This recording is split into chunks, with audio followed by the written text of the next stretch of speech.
नमो नमः। भवतां सर्वेषां स्वागतम्। आप सभी विद्यार्थियों का अनंत स्वागत इस संस्कृत कक्षा में।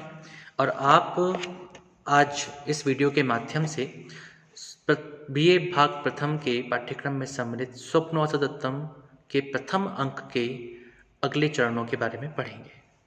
विद्यार्थियों, अभी तक जो हमने स्वप्न वासवदत्तम नाटक में पढ़ा है उसके अंतर्गत हमने देखा कि आश्रम में राजकुमारी पद्मावती का प्रवेश होता है। कांचुकीय एक घोषणा करते हैं कि इस आश्रम में जिसको भी जो भी चाहिए वे बताएं और राजकुमारी पद्मावती उनकी उस आवश्यकता को पूरा करेगी और इसके माध्यम से धर्म का कार्य, धार्मिक कार्य अर्थात एक ऐसा श्रेष्ठ कार्य जो कि उनके कुल का व्रत है कि कभी भी किसी भी सन्यासी के कार्य और उसकी आवश्यकताओं को निश्चित रूप से वे पूरा करें, उस कुल के व्रत को और अधिक सुअवसर प्रदान करेगी। तो इसके माध्यम से जब योगेंद्रायण और वासवदत्ता जो कि उन्हीं के पास में खड़े हैं, योगेंद्रायण सन्यासी के वेश में है और वासवदत्ता एक सामान्य स्त्री के वेश में है, तब योगेंद्रायण के मन में इस बात को सुनकर के कि यहाँ पर तो स्वयं राजकुमारी पद्मावती कांचुकीय के माध्यम से यह घोषणा करवा रही है कि जिसको भी जो चाहिए वे बताएं, तो योगेंद्रायण के मन में एक नया उपाय सूझता है। और वो क्या उपाय है और वह किस प्रकार से अपने उस उपाय के बारे में आगे चर्चा करता है, आइए जानते हैं। योगेंद्रायण हंत दृष्ट उपाय प्रकाशम भुः अहम अर्थी। वह मन में सोचता है, जैसे उस घोषणा को सुनता है वह कहता है कि अरे वाह, मुझे तो एक अच्छा उपाय मिल गया है, मैंने तो एक उपाय सोच लिया है। प्रकाशम, और प्रकाशम अर्थात प्रकट रूप में सबके सामने वह कहते हैं भोः अहम अर्थी। वह अचानक से बोलता है, अरे सुनिए, अहम अर्थी अर्थात मैं कुछ मांगना चाहता हूँ, मेरी कुछ इच्छाएं हैं, मैं एक याचक के रूप में आपके सम्मुख हूँ। पद्मावती कहती है, दृष्टया सफलम में तपोवनाभिगमनम।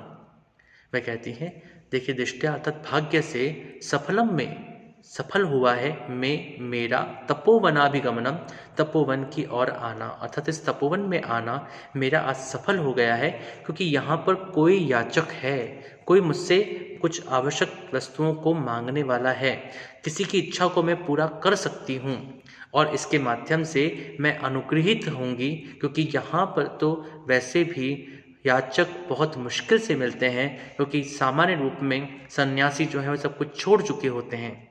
उसके बावजूद यहाँ पर एक याचक है, यहाँ पर कुछ मांगने वाले हैं, ऐसी स्थिति है, यह मेरे लिए बहुत सौभाग्य का विषय है। तापसी कहती है, संतुष्ट तपस्वी जन्म इदम आश्रम पदम आगंतुकेन अनेन भवितव्यम। तापसी जो कि तपस्विनी है और उसी आश्रम में निवास करती है, तो वह कहती है कि इस तपस्वी जन आश्रम पदम अर्थात इस आश्रम में रहने वाले तो तपस्वी, समस्त तपस्वी जो हैं वे संतुष्ट ही हैं, उन्हें कभी किसी तरह की आवश्यकता या किसी तरह की इच्छा या किसी तरह की याचना कभी उन्होंने आज तक नहीं की है, आज तक व्यक्त नहीं की है। आगंतुकेन अनेन भवितव्यम, यह कोई एक आगंतुक है, बाहर से आए हुए कोई व्यक्ति हैं, इनके द्वारा जरूर यह इच्छा प्रकट की जा सकती है। योगेंद्र कांचुकीय कहते हैं, भो किम क्रियता, हे सन्यासी बताइए किम क्रियता, हम आपके लिए क्या करें। योगेंद्रायण कहते हैं, इयम में स्वसा, इयम अर्थात यह, में मेरी, स्वसा अर्थात बहन। उन्होंने वासवदत्ता को अपनी बहन के रूप में वहाँ प्रस्तुत किया है। वे कहते हैं, इयम में स्वसा, यह मेरी बहन है। प्रोषित भर्तृकाम इमाम इच्छामि अत्र भवत्या कंचित कालम परिपाल्यमानम। वे कहते हैं कि यह प्रोषित भर्तृका है। प्रोषित भर्तृका शब्द का जो प्रयोग है वह उस स्त्री के लिए किया जाता है जिनके जो पति होते हैं वे किसी विशिष्ट कार्य, व्यापार, व्यवसाय या किसी अन्य कार्य के लिए दूर चले जाते हैं और काफ़ी लंबे समय के बाद वे वापस घर की ओर लौटते हैं। तो वे कहते हैं, योगेंद्र जो कि सन्यासी के वेश में है, कहते हैं, प्रोषित भर्तृकाम इमाम, इस प्रोषित भर्तृका को अर्थात वासवदत्ता के लिए कहते हैं कि यह प्रोषित भर्तृका है, अर्थात इनके पति कहीं दूर गए हुए हैं, किसी कार्यवश दूर गए हुए हैं। अतः इस प्रोषित भर्तृका रूपी मेरी बहन को भवत्या कंचित कालम परिपाल्यमानाम, मेरी इच्छा है कि आपके द्वारा कंचित कालम, कुछ काल के लिए, कुछ समय के लिए, परिपाल्यमानाम, परिपालित की जाए। अर्थात मेरी इच्छा है, योगेंद्रायण कहते हैं कि यह मेरी जो बहन है, ये बहन प्रोषित भर्तृका है, अर्थात इनके पति दूर गए हुए हैं और जब तक वे लौटते हैं या मेरे पुनः आगमन तक, क्योंकि मैं तो सन्यासी हूँ, मैं तो घूमता रहता हूँ, मैं किसी एक स्थान पर टिकता नहीं हूँ। अतः मैं चाहता हूँ कि आप मेरी इस बहन को कुछ समय के लिए अपने पास परिपालित करें। कुतः, क्योंकि, और फिर एक श्लोक के माध्यम से वे कहते हैं, कार्यम नैवार्थिर्नापि भोगिर्न वस्त्रे नाहं काषायं वृत्ति हेतु प्रपन्नः धीरा कन्येयं दृष्टधर्म प्रचारा शक्ता चारित्रं रक्षितुं मे भगिन्यः।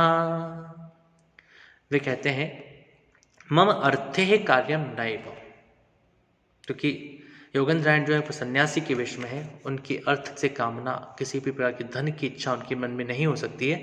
तो वे कहते हैं कि मम अर्थे कार्यम नैव नापि भोगे ही, इसका अन्वय इस प्रकार से चल रहा है, मम अर्थे कार्यम नैव नापि भोगे ही न वस्त्रे ही कार्यम अस्ति अहम वृत्ति हेतु काषायम न प्रपन्नः दृष्ट धर्म प्रचारा धीरा इयं कन्या मे भगिन्याः चारित्रम रक्षितुम शक्ता।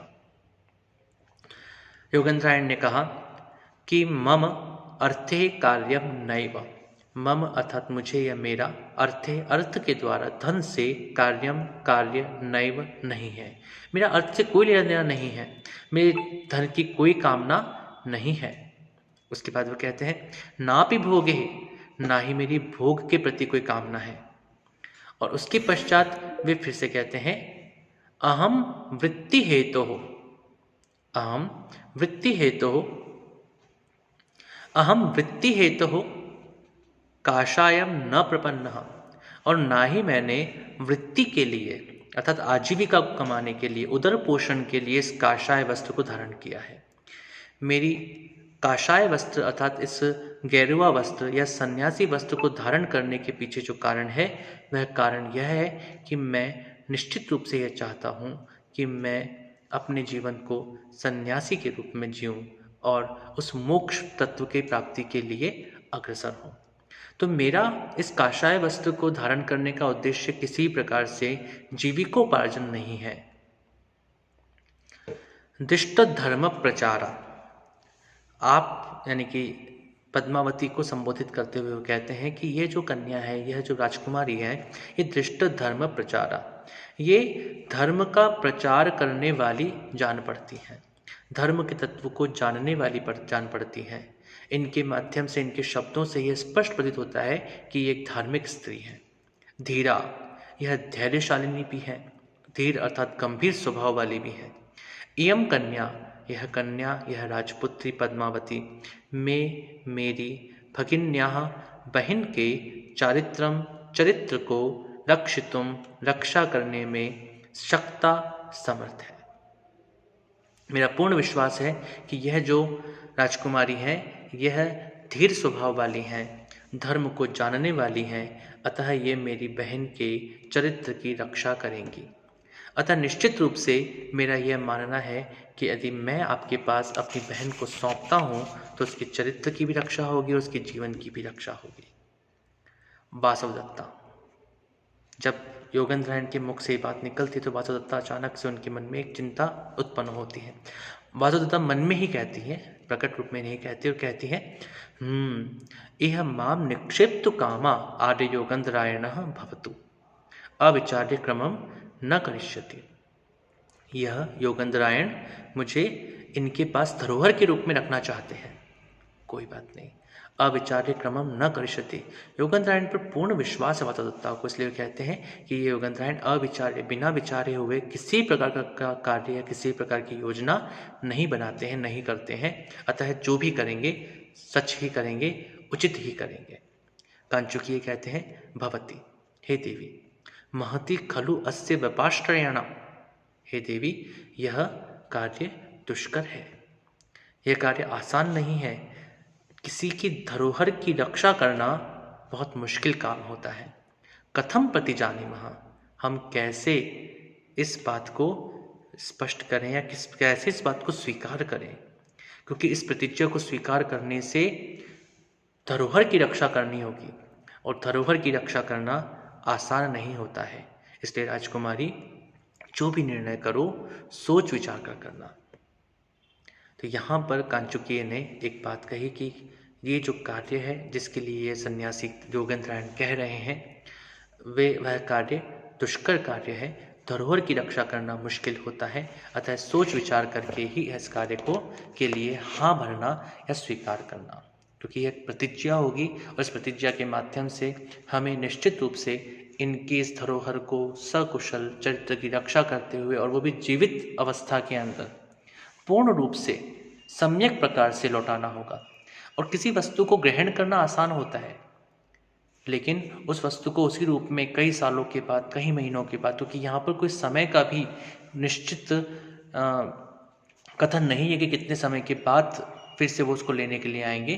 अतः इन सब स्थितियों में उसको वापस लौटाना और वह भी धरोहर के रूप में लौटाना यह मुश्किल कार्य है, कठिन कार्य है। अतः सोच विचार करके ही इस प्रतिज्ञा को स्वीकार करें, ऐसा कांचुकीय यहाँ पर कहते हैं। इसके अगले चरण को हम लोग अगले पाठ में पढ़ेंगे। आप सभी का बहुत बहुत धन्यवाद। नमो नमः। शुभम भवतु। पुनर्मिलामः।